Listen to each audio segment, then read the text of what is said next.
అది ఇప్పుడు కార్మికులు సమ్మె చేస్తున్నారు కాబట్టి ఆ సమ్మె అనే విషయంలో దాని గురించి ఏం జరుగుతుందో చెప్పడానికి వస్తున్నారేమో అనుకుంటున్నాను నేను. అంతే వారు చెప్పే విషయాలను వింటాం, అటు కార్మికులతోనూ వారు చెప్పేవి వింటాం. ఆంధ్రప్రదేశ్ నుంచి కార్మికులు ఎక్కువ మంది సినీ కార్మికులు ఇండస్ట్రీలో ఉన్నారు.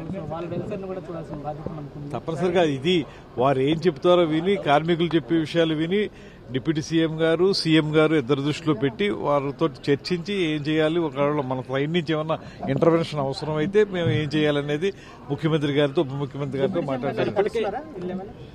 వీరు అక్కడ బహుశా కలవచ్చు అండి. నాకు ప్రస్తుతానికి అయితే మనకు వచ్చి ఊరికి మాట్లాడి వెళ్తాం. మేము ఏ టైంలో మీరు ఉంటారని అడిగారు. నేను ఇవాళ విజయవాడలోనే ఉంటున్నానని చెప్పాను. సెక్రటేరియట్ లో ఇక్కడికి వస్తా అన్నారు, రండి అన్నాం. ఇది వాళ్ళు చర్చలకి సంబంధించానో లేకపోతే సమ్మెకి సంబంధించానో స్పెసిఫిక్ గా ఒక ఎజెండాతో నాకేం చెప్పలేదు. వచ్చి కలుస్తాం, ఒకసారి జరుగుతున్న పరిణామాలు మీకు తెలియజేస్తాం అన్నారు. మీరు ఏం తెలియజేసినా నేను సీఎం గారికి, డిప్యూటీ సీఎం గారికి తెలియజేస్తాను. మీరు ఆ మేరకు వచ్చి మాట్లాడుతుంటే రండి అన్నారు. లేదు లేదండి.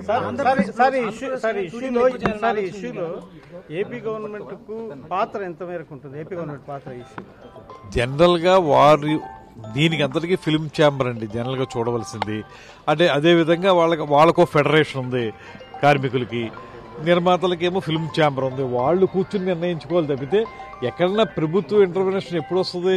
థియేటర్లు నడపడం విషయంలోనూ లేకపోతే ఇతరత్ర సినిమా షూటింగ్లకు అనుమతి ఇచ్చే విషయంలోనూ వీటిల్లో మా ఇంటర్వెన్షన్ ఉంటుంది తప్పితే ఇలాంటి కీలకమైన మౌలికమైనటువంటి అంశాల విషయంలో ఛాంబరు, అదేవిధంగా ఫెడరేషన్ వాళ్ళు కూర్చుని మాట్లాడుకుని తేల్చుకోవాల్సి ఉంటుంది.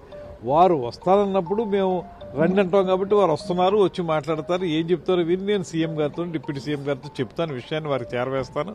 దాని తర్వాత ఏం చేస్తారనేది కలుద్దాం అనుకున్నారు కదా సార్ రాష్ట్ర ప్రభుత్వాన్ని, ముఖ్యమంత్రి గారిని కలవాలనుకున్నారు, అప్పుడు వీలు కాలేదు. ఇప్పుడు ఏమన్నా ఆ విషయం ప్రస్తావన అవుతుందా? అది మరి వాళ్ళు ఏం మాట్లాడతారో ఇంకా మనకి దానికి మాత్రం స్థిర నిశ్చయంతో ఉన్నాం మేము. 100% కూడా ఆంధ్రప్రదేశ్ రాష్ట్ర సినిమా పరిశ్రమకి సినీ గోయర్స్ ఎక్కువ ఉన్నటువంటి ప్రాంతం ఇది. అందువల్ల ఇక్కడ షూటింగ్లు ఆల్రెడీ జరుగుతూ ఉన్నాయి. జరుగుతూ మాత్రమే కాకుండా ఇక్కడ మౌలిక సదుపాయాలు కూడా ఏర్పాటు చేయడానికి ప్రభుత్వం సిద్ధంగా ఉంది. అన్ని వేళల్లో కూడా వారు ఒకవేళ ఇక్కడ స్టూడియోలు నిర్మించాలన్నా లేకపోతే రికార్డింగ్ థియేటర్లు, రీ రికార్డింగ్ థియేటర్లు నిర్మించాలంటే తప్పనిసరిగా సహకారం అందిస్తారు.